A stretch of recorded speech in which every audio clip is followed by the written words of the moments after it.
Pak. Pak.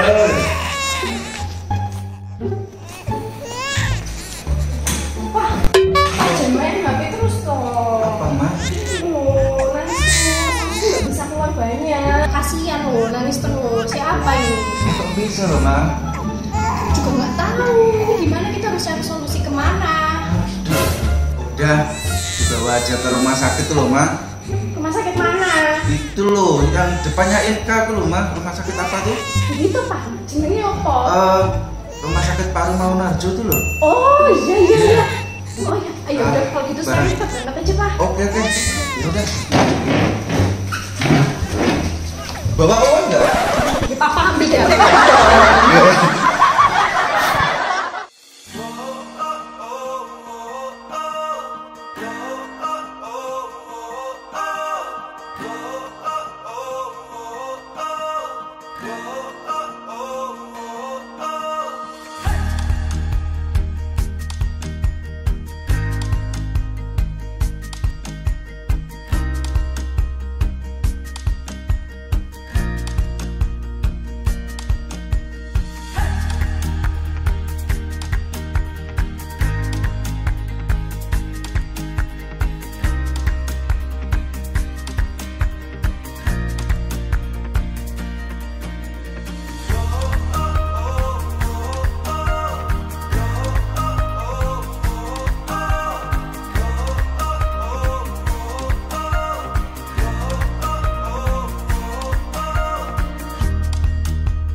Jumpa lagi bersama kami Sobat Jo, ngobrol sehat bareng RS Paru Mangunharjo.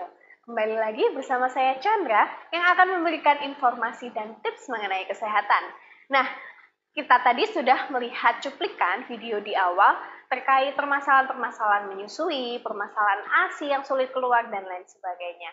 Nah, berkaitan dengan itu dan berkaitan pula dengan Pekan ASI Nasional, kita akan mengulik dan membahas nih seputar tentang ASI. Nah, tentunya saya tidak sendiri, saya akan ditemani oleh narasumber yang sangat luar biasa hebat, yakni seorang ahli gizi dari Rumah Sakit Paru Mangunharjo, yakni Mbak Nimaktul Fadilah MD. Halo Mbak Dila, apa kabar? Alhamdulillah. Luar biasa sekali. Cantik sekali hari ini. Masih semangat ya Mbak Dila? Semangat. Iya, semangat untuk memberikan tips-tips yang baru untuk Sobat Jo semua dimanapun Anda berada. Nah, terkait menyusui ya, bagaimana sih Mbak proses menyusui ini? Oke, Nah, jadi kita akan lihat video benar sebelumnya sih, ada ya. Video deh. Check it out. Itu akan muncul sinyal ke otak untuk menghasilkan hormon prolaktin dan oksitosin, itu yang akan menyebabkan si ASI ini keluar dari kelenjar payudara. Oke. Dan kemudian akhirnya bisa sampai menghasilkan dan masuk ke saluran payudara dan dihisap oleh bayi. Jadi seperti itu, luar biasa kan gambarnya, luar biasa. Ini saya ambil dari Instagramnya Design Cell namanya. Bisa dilihat juga nanti. Interaktif sekali ya. Iya, Jadi benar. sekarang kita mau tips kesehatan atau mau cari tahu seputar kesehatan sangat mudah ya karena kemajuan digital saat ini. Iya, benar. Nah, selain proses menyusui tadi nih Mbak, bagaimana sih proses pelekatan yang benar? Untuk pelekatan yang benar sebenarnya itu ada dua ya. Yang pertama itu dari ibunya, kemudian dari anaknya. Coba kita lihat, ada gambar untuk pelekatan dari ibu. Sifat dari ibu yang seharusnya. Nah, ini sebelum ke ibu kita ke ini dulu ya, anak dulu ya. Jadi di anak itu namanya amubida. Amubida ini di sini Amubida ini apa ya Mbak ya? Saya sendiri sangat awam karena saya belum menikah jadi belum punya anak. Dan mungkin dari mama-mama muda nih yang ada di rumah mungkin juga belum pada mengenal nih awam tentang amubida ini sendiri apa? Ya, sebenarnya amubida itu adalah singkatan. Oh, ya. singkatan. Iya, yang pertama A-nya itu apa sih? Ini dia. Amubida. A-nya itu adalah aerola. Aerola itu apa? Aerola itu bagian hitam dari payudara. Itu namanya aerola. Syaratnya saat kita menyusui pelekatan yang bagus yaitu areola yang bagian bawah, hampir semua dari bagian bawah itu harus masuk ke mulut si bayi. Kemudian masuk ke mu, kan amu ya. Mu itu apa? Mu itu mulut bayi. Mulut bayi harus terbuka lebar agar areola yang dimaksud bisa mencapai semua mulut bayi. Kemudian B-nya itu bibir, singkatan dari bibir. Bibirnya harus gimana? Bibirnya harus membre. Membre apa sih? Oh, memble ini ya. Ya, jadi Emang kalau tidak memble apa yang akan terjadi? kalau tidak membre, dia akan penghisapannya kurang. Oh gitu. Iya. Jadi memble enggaknya itu berpengaruh loh Sobat Jo. Betul. Ini sepele tapi sangat perlu diperhatikan Iya, benar. ya. Coba dilihat itu di gambar. Anak kan, mohon maaf, jadi seperti nyonyo yang gitu ya. Jadi memang harus seperti itu posisinya. Terus kemudian bagian dagu, D-nya, D-nya itu dagu. Dagunya itu harus menempel ke payudara. Itu posisi yang paling betul. Kalau anak itu hanya cuma menghisap di bagian putingnya aja, nggak sampai areolanya, itu salah. Dan itu dia tidak akan mendapatkan ASI yang sempurna atau yang banyak. Jadi memang harus ada pelekatan seperti ini. Seperti itu Mbak Chandra. Oh gitu ya. Jadi sebenarnya amubida ini adalah singkatan. Iya, betul. Dan buat orang awam seperti saya, apalagi yang belum berumah tangga ini, sungguh-sungguh informasi yang sangat edukatif sekali ya. Jadi saya bisa mempersiapkan nih nanti kalau punya anak itu harus bagaimana menyusui yang benar biar kebutuhan nutrisinya tercukupi gitu ya. Betul Mbak Chandra. Nah, kemudian apakah ada nih trik mudah agar dapat mengingat langkah-langkah perkataan tadi selain amubida itu? Jadi tetap ya yang pertama, yang paling mudah memang amubida. Cuma kalau mungkin ibu-ibu bingung, ya yang pertama dilihat, yang pertama itu adalah aerola. Kembali lagi aerolanya tuh harus masuk, kemudian bibirnya harus nyonyo, kemudian dagunya harus nempel. Kemudian badan bayi harus menghadap ke payudara. Jadi seperti itu. Nah, selain itu menyusui ini ada manfaatnya nggak sih? Oh, banyak sekali manfaatnya. Sebenarnya manfaatnya nggak hanya buat bayi ya. Oh, gitu. Iya, jadi nggak hanya buat bayi. Biasa kan bayi kan mungkin hanya bisa mendapatkan ASI, tapi nggak hanya itu saja. Tapi juga ada manfaatnya untuk ibu. Jadi untuk manfaat dari bayi sendiri, yang pertama dia bisa mendapatkan nutrisi yang seimbang, nutrisi yang bagus dan sesuai dengan kebutuhannya. Ya, yang kedua menghindarkan si bayi dari infeksi, kemudian alergi. Kemudian yang ketiga adalah menghindari bayi dari kesakitan.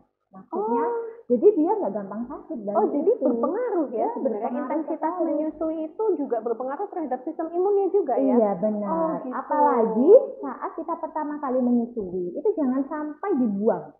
Yang warna keruh, ASI yang warna keruh itu jangan dibuang. Itu namanya kolostrum. Kolostrum itu mengandung antibodi lah. Antibodi itu yang dibutuhkan untuk bayi agar dapat terhindar dari infeksi, alergi, dan kemudian dari sakit-sakit yang lain. Oh gitu ya. Jadi sebenarnya menyusui itu tidak sesimpel itu ya. Jadi kita perlu perhatian yang lebih, yang ekstra. Kalau ingin anak-anak kita tumbuh menjadi generasi penerus bangsa yang sehat, kuat dan cerdas, kita juga sebagai orang tua harus aware ya, harus tahu nih apa yang harus kita persiapkan sejak dini untuk menyusui dan agar ASI kita banyak. Nah, ngomong-ngomong soal ASI banyak nih, bagaimana sih cara agar ASI itu bisa jadi banyak nih Dok? Jadi anaknya bisa kenyang nih lah istilahnya ya, minum ASI-nya. Iya, jelas ya. Itu kalau itu adalah pemenuhan nutrisinya si ibu. Ya, dan tadi saya sampaikan, jadi manfaat dari ASI itu nggak hanya dari untuk anak, tapi juga untuk ibu. Selain itu, ibu juga harus memenuhi yang namanya nutrisinya. Ya, nutrisinya terdiri dari apa? Ada zat gizi yang perlu dipenuhi itu zat gizi makro dan mikro sebenarnya. Zat gizi makro dan mikro itu apakah sama atau berbeda? Nah ini mungkin bagi orang awam memang belum pernah mendengar ya, maksudnya awam sekali. Kita tahunya nasi, tahu, tempe, ayam gitu-gitu aja. Jadi kalau makro itu zat gizi yang dibutuhkan dalam jumlah banyak, yaitu terdiri dari energi, protein, karbohidrat, dan lemak. Itu dibutuhkan banyak dalam tubuh. Kemudian untuk zat gizi mikronya sendiri, Mohon maaf, untuk presentasenya berapa sih untuk pembagiannya? Protein, karbohidrat, seperti itu. jadi kalau untuk protein, yang pertama kita bahas untuk energi dulu ya. Jadi kalau ibu menyusui, itu kalau energinya ada tambahan. Jadi sebelum kan seumpama menikah di umur 25, punya anak umur 25 tahun. Nah, energi untuk ibu dalam fase 25 tahun ini ditambah, ada penambahan saat dia menyusui. Oh gitu. Sebesar apa? Sebesar kalau untuk 6 bulan pertama itu 330 kilokalori. Sedangkan untuk 6 bulan berikutnya 400 kilokalori. Jadi besarannya antara 2.580 sampai 2.650 kilokalori dalam satu hari. Besar loh. Banyak banget ya. Oke. Iya. Jadi untuk makan kalori yang sebanyak itu sebenarnya orang-orang tuh pasti ibu-ibu nih, apalagi pada mungkin karena ibu yang pekerja nggak sempat makan gitu, apalagi yang ibu-ibu yang memang makannya sedikit. Itu gimana sih cara kita untuk memotivasi agar ibu-ibu ini mau untuk makan lebih banyak agar mendapat tambahan gizi yang lebih banyak juga? Ya, jadi yang pertama harus kita sadari, kita menghidupi 2 orang. Ya, 2 orang itu diri kita sendiri dan anak kita. Jadi bisa tidak bisa harus makan yang lebih banyak. Ya, jadi itu konsekuensinya. Terkadang ada yang males makan banyak, terus ada juga aku pengen diet. Oh iya, karena Aku setelah pengen melahirkan diet, ya. Iya, karena setelah melahirkan pengen diet karena merasa badannya terlalu besar. Jadi memang, tapi tetap harus ada pemenuhan. Jadi kalau kita mau diet, tapi kita harus melihat kondisi kita. Jadi si kita itu obes atau enggak? Kalau dalam fase obes, mungkin masih bisa penambahan kalorinya enggak sebesar itu. Jadi karena penghasilan ASI itu bisa diambilkan dari simpanan lemak dari tubuh kita. Oh gitu ya. Jadi ternyata bisa ya, nggak melulu dari makanan luar kemudian dikonsumsi ibu terus disalurkan ke anaknya melalui ASI, itu bukan serta-merta seperti itu ya. Iya betul. Jadi bisa. Jadi tetap kita harus melihat kondisi si ibu sendiri. Tapi kalau kondisinya ibu itu status gizinya normal atau bahkan kurang, harus mencukupi yang namanya 2000 sekian kilokalori itu tadi. Jadi memang harus memang harus banyak makannya seperti itu. Iya. Jadi jangan sampai membatasi makanan yang sekiranya membuat mungkin aku pengen kurus, jadi aku kurangin nasi ya dan lain sebagainya, itu enggak penting. Jadi kita lihat dulu status gizi kita seperti apa, nanti baru kita bisa nih. Yang terpenting kalau memang mau tahu lebih jelasnya, kita harus ke ahli gizi. Jadi kita bisa menentukan kalorinya seberapa, harus seperti apa, dan kemudian makanan yang diasup apa aja, itu yang penting gitu. Oke, kalau Anda perlu ahli gizi, jangan ragu-ragu untuk datang ke RSPM, karena kami sebagai ahli gizi siap untuk melayani Anda. Bahkan kalau Anda mau konsultasi via online nih, bisa banget nih. Bisa dengan Mbak Dila, bisa dengan saya, juga seorang ahli gizi. Monggo, kalau ada masalah menyusui atau masalah-masalah makan lainnya, jangan ragu-ragu untuk langsung datang. Nah, kembali lagi ke topik kita nih Mbak Dila ya. Kak, berkaitan dengan zat gizi mikro nih, dia dibutuhkan dalam jumlah relatif kecil. Jadi ini sering diabaikan nih oleh orang-orang awam kebanyakan. Nah, sebenarnya apabila kekurangan gizi mikro pada ibu yang sedang menyusui itu apakah berpengaruh terhadap produksi ASI-nya, ataukah nanti akan terjadi sesuatu pada bayinya mungkin? Jadi gizi mikro, zat gizi mikro itu juga sangat untuk khususnya untuk ibu menyusui. Contohnya seperti apa? Folat, ya, kemudian vitamin A, kemudian seng, telur, kemudian zat besi, itu sangat penting. Dan itu sumbernya itu juga ada di zat gizi mikro. Jadi sumber makanan zat gizi mikro itu ada juga di sumber makanan zat gizi makro. Contohnya seperti besi. Besi itu paling banyak ada di hati ayam, hati sapi. Nah, itu juga termasuk protein kan, lah. Jadi intinya ibu menyusui yang tidak memenuhi kebutuhan vitamin, mineral, khususnya untuk zat gizi mikro itu artinya dia juga tidak memenuhi juga untuk zat gizi makronya. Oh gitu. Iya, jadi memang harus semuanya terpenuhi seperti itu. Apakah ada dampaknya terhadap produksi ASINya mungkin? Kalau untuk dampaknya sih memang ada, terutama kualitas dari ASINya itu sendiri. Contohnya seperti asam folat. Asam folat itu dibutuhkan penting untuk perkembangan otak bayi, ya kan? Kalau asam folatnya dalam ASI itu tidak mencukupi, itu akan yang dihisap bayi kan juga akan sedikit kan? Karena di ASINya juga sedikit. Nah, itu sebabnya nanti bisa memberi gangguan pada perkembangan otaknya seperti itu. Terus kemudian selain itu juga ada dampaknya pada ibu juga bisa mengalami anemia seperti itu. Iya, jadi anemia megaloblastik biasanya untuk kekurangan asam. Oh gitu ya. Jadi anemia sendiri itu juga dapat terjadi ya pada ibu hamil. Bisa. Mohon maaf, ibu menyusui maksud saya. Iya. Jadi nggak hanya pada ibu hamil juga ya. Iya. Sebenarnya suplementasi agak keluar topik sedikit. Suplementasi FE saat hamil itu akan berpengaruh pada ketika ibu itu menyusui enggak, misalkan tidak terpenuhi saat hamil ya. Sangat berpengaruh. Karena apa? Karena pada saat kita hamil itu persiapan untuk menyusui. Oh gitu. Iya, jadi kita biasanya hamil mengonsumsi banyak vitamin ya, terutama vitamin FE, terutama gula. Itu juga asam folat juga ada. Jadi itu tuh harus kita penuhi, harus kita konsumsi ya. Karena apa? Kebutuhan ibu hamil ini ke ibu hamil jadinya ya. Kebutuhan ibu hamil ini untuk vitamin sama mineralnya itu kalau dari makanan saja tidak cukup karena kebutuhannya tinggi, lebih tinggi daripada ibu hamil. Jadi memang harus diambilkan dari suplemen. Kemudian untuk kalau memang tidak bisa mencukupi pada saat menyusui, pas waktu menyusui kita juga nggak apa-apa kalau kita mau konsumsi suplemen. Jadi nggak apa-apa ya, aman ya? Aman. Terkait makanan yang boleh dan tidak dianjurkan nih untuk dikonsumsi bagi ibu menyusui itu ada nggak sih? Oh ada dong. Jadi intinya kalau untuk ibu menyusui yang pertama adalah asupan harus seimbang, harus beragam ya, terutama tadi energinya harus seimbang, kemudian protein, lemak, karbohidrat, kemudian zat gizi mikro juga harus mencukupi semua. Selain itu juga jangan lupa asupan cairan itu sangat penting.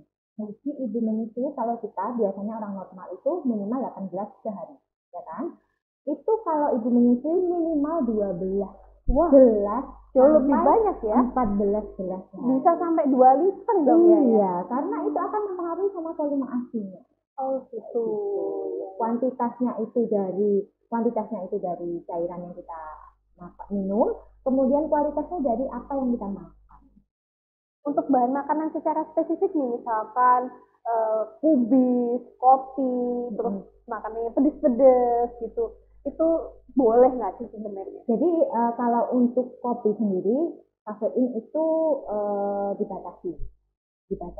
Jadi untuk ibu menyusui masih boleh mengonsumsi kafein atau kopi itu maksimal 2 cangkir dalam satu hari.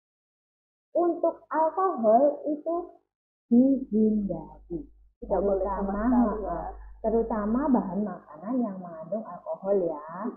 Itu nggak cuma alkohol murni, tapi juga bahan makanan yang mengandung alkohol. Ya, yang difermentasi itu harus dihindari dulu. Kemudian untuk makanan-makanan tadi pedas ya? Iya, pedas. Untuk makanan pedas, jadi ini agak kontroversi ya, karena ada yang bilang mengatakan boleh, ada yang enggak. Jadi kalau dari saya pribadi, itu masih boleh asalkan tidak sampai mengganggu kita, tidak sampai mengganggu pencernaan kita. Contohnya sampai kita mau sakit perut panas itu enggak boleh. Tapi kalau hanya sekedar sumber-sumber lah ya, bahasa Jawanya sumber-sumber itu masih boleh. Karena orang Indonesia ini kalau makan tanpa pedes-pedes itu kayak ada yang kurang nikmat ya. Oke. Yang terakhir nih Kak, bagaimana prinsip pengaturan makan pada ibu yang menyusui? Jadi prinsip pengaturan makan itu tadi. Jadi makanan harus beragam yang tadi sudah saya katakan. Terus kemudian cairannya harus cukup, proteinnya harus cukup, makan makanan yang padat gizi itu tadi. Ya, padat gizi itu yang semua bisa mencakup makanan zat gizinya sudah tercakupi semua. Makanan yang bisa mencakup semua zat gizi. Terus kemudian yang terakhir adalah menghindari dan membatasi yang makanan-makanan yang tadi sudah saya sebutkan tadi, yang kafein ya, kemudian alkohol, makanan pedas, itu dikurangi ya, dihindari. Oke, gitu. Nah, kira-kira seperti itu ya seputar kita mengulik-ulik kasih pada kesempatan kali ini. Nah, sebelum itu ini ada beberapa pertanyaan nih Kak terkait mitos dan fakta. Penonton, mitos dan fakta. Nah, jadi saya akan membacakan ini dari netizen ini ya, terkait mitos atau fakta. Makanan ikan laut menyebabkan ASI menjadi amis. Mitos atau fakta? Mitos. Bener nggak sih ini Kak? Mitos atau fakta sih sebenarnya? Jadi saya ambisi netizen. Jadi sebenarnya itu adalah mitos. Mitos sekali. Karena apa? Tadi yang sudah saya katakan ya, protein itu penting untuk ibu menyusui terutama. Ya, makan ikan itu omega 3-nya tinggi ya, terutama ikan laut. Lah, itu kalau omega 3 itu sangat dibutuhkan untuk bayi, terutama perkembangan otaknya. Jadi malah kalau makan ikan jadi amis gitu ya. Jadi biasanya masyarakat awam nih taunya karena bayinya gumoh waktu menyusui, jadi dikorelasikan dengan aku habis makan ikan nih pasti amis, anakku gumoh nih, seperti itu ya. Kalau memang seperti kejadiannya harus kita lakukan evaluasi ke kita cara perlekatan, kembali lagi ke tadi ya yang sudah dijelaskan tadi. Oke, yang kedua, ibu menyusui tidak boleh mengkonsumsi telur dan ayam karena akan menghambat proses penyembuhan luka perineum dan uterus atau bekas jahitan menjadi lama kering. Mitos atau fakta? Mitos atau fakta nih Kak? Betul sekali, mitos. Betul terus ya penonton ini. Jadi apa tadi Kak? Ayam dan ikan menghambat proses penyembuhan lah. Jadi salah ya. Jadi proses penyembuhan itu malah yang paling penting adalah protein agar mempercepat luka, terutama luka bekas jahitan ya, luka perobekan vagina itu agar cepat tertutup. Nah, itu membutuhkan protein. Malah kalau kita tidak makan protein itu akan melambat prosesnya. Terutama protein yang penting pada telur itu juga paling tinggi ya. Yang ketiga, ibu menyusui tidak diperbolehkan konsumsi minuman dingin atau es karena dapat menyebabkan ASI yang keluar menjadi dingin. Mitos atau fakta? Mitos nih Kak. Netizen kita luar biasa ya. Mitos atau fakta ya? Jangan dikasih spill nih Kak. Biar tebak sendiri nih. Sebenarnya mitos atau fakta nih? Mitos lagi. Oh, mitos lagi. Jadi apapun yang masuk ke dalam tubuh kita itu entah itu air es, entah itu air panas, entah itu makanan panas atau dingin, itu nanti akan menyesuaikan suhu tubuh kita. Jadi kisaran 37-an suhu tubuh kita. Jadi makanan yang masuk ya sudah menyesuaikan, nggak ada itu namanya membuat kedinginan. Iya, membuat asinya yang keluar itu dingin. Itu keliru. Ya, jadi keliru ya pemirsa, ini mitos. Kemudian yang keempat, ketika bayi sakit, obat yang diminum oleh ibu akan memberikan khasiat melalui ASI. Mitos atau fakta? Fakta. Mitos atau fakta nih Kak? Fakta nih. Jawabannya fakta ya. Salah besar, mitos lagi. Mitos lagi. Jadi mitos lagi. Karena apa? Karena malah kita harus lebih hati-hati. Kalau kita sedang menyusui, kita mau memilih obat itu harus lebih hati-hati. Karena ada obat yang bisa mempengaruhi kinerja ASI, kelancaran ASI itu ada. Jadi kalau saran dari saya lebih ke arah suplemen saja. Kalau memang sangat dibutuhkan seperti itu. Jadi jangan ke obat dulu, tapi ke suplemen aja kalau memang. Karena berbagai jenis obat itu ada yang boleh dan tidak boleh untuk orang ibu menyusui. Nah, paling tepat memang ke dokter dulu lah. Ya. Kadang nih orang-orang pada nggak tahu karena penyakitnya flu aja langsung beli obat flu gitu. Itu tadi itu banyak. Jadi kalau kita nggak ke dokter kita pasti nggak tahu. Jadi lebih baik ke dokter dulu, periksa. Nah, lebih baiknya pakai apa? Itu pasti nanti ada pemeriksaan. Siap. Yang terakhir, makanan asam yang dikonsumsi oleh ibu dapat menyebabkan bayi sakit perut. Mitos atau fakta? Mitos ya. Bener atau salah nih? Iya betul, dia mitos. Mitos. Bener jadi ya. tepuk tangan dia nanti kan luar biasa. Iya kan? Gimana nih penjelasannya? Intinya sih mitos ya, karena bahan makanan asam itu ya enggak lah kalau buat bisa bayinya sakit perut, karena prosesnya itu juga banyak kan. Selain itu juga buah-buahan yang asam itu kan juga mengandung banyak vitamin. Nah, jadi boleh saja kita konsumsi asal tidak terlalu banyak. Itu malah akibatnya bukan ke bayi tapi malah ke ibunya kalau terlalu banyak, ya kan? Sakit perut ya? Iya benar. Oke, sudah sampai di penghujung acara nih kita. Mungkin kita akan bertemu di lain kesempatan dengan tema yang berbeda. Mungkin untuk Sobat Jo yang ingin seputar kesehatan ini diketahui, langsung aja komen di YouTube channelnya Eres Baru Mangu Harjo. Kalian mau bahas apa? Nanti kita akan bahas di kesempatan selanjutnya. Ya, terima kasih Mbak Dila sudah berkenan hadir pada pagi hari ini. Terima kasih atas materinya, atas informasi yang sangat menarik pagi hari ini. Nah, sudah di penghujung acara. Terima kasih Sobat Jo dimanapun Anda berada sudah mengikuti podcast pada kali ini. Sehat-sehat selalu dan tetap bahagia. RSPM melayani dengan sepenuh hati. Assalamualaikum warahmatullahi wabarakatuh. Waalaikumsalam warahmatullahi wabarakatuh.